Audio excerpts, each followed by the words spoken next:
സംസ്ഥാന സ്കൂൾ കലോത്സവത്തിന്റെ ഉദ്ഘാടന വേദിയിൽ മുഖ്യമന്ത്രി പിണറായി വിജയൻ പറഞ്ഞത്. മുഖ്യമന്ത്രിയുടെ വാക്കുകൾ അക്ഷരാർത്ഥത്തിൽ ശരിവെക്കുകയാണ് കലോത്സവം. ഇന്നലെ നടന്ന ക്ഷേത്രകലയായ നങ്ങ്യാർകൂത്തിൽ പങ്കെടുത്ത ഒരു മുസ്ലിം പെൺകുട്ടിയായ അഞ്ജലിയുടെ റിപ്പോർട്ട് കണ്ടുവരാം.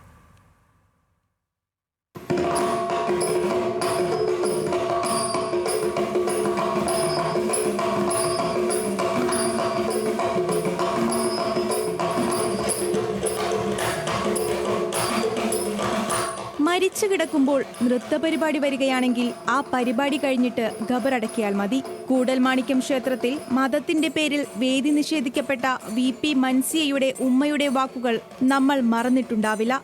നൃത്തം ചെയ്യാൻ വേദിയൊരുക്കിയാണ് കേരളം അതിനെ പ്രതിരോധിച്ചത്. കാരണം കലയ്ക്ക് മതമില്ല. ഇന്നലെ നടന്ന കേരള സ്കൂൾ കലോത്സവത്തിൽ ക്ഷേത്രകലയായ നങ്ങ്യാർകൂത്ത് അവതരിപ്പിച്ചത് ഒരു മുസ്ലിം പെൺകുട്ടിയാണ്. മലപ്പുറം മോഡേൺ ഹയർ സെക്കൻഡറി സ്കൂളിലെ +1 വിദ്യാർത്ഥി.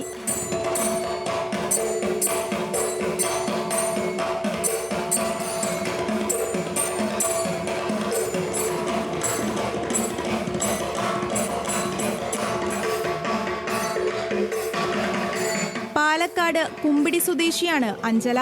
മുസ്ലിം കുട്ടി നങ്ങ്യാർകൂത്ത് അവതരിപ്പിക്കുന്നതിലെ പ്രതിസന്ധികളെ തരണം ചെയ്ത് ശക്തന്റെ മണ്ണിലെത്തിയത് ഉമ്മ റഹീനയുടെ കൈപിടിച്ചാണ്. ധീരമായ സൗമ്യമായ ചെറുത്തുനിൽപ്പുകൾ.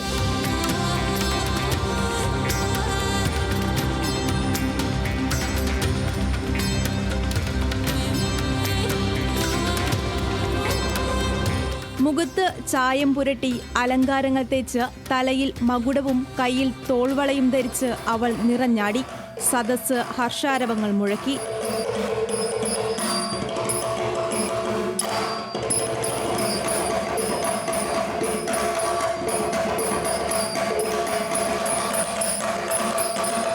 അതെ, കലയ്ക്ക് മതമില്ല.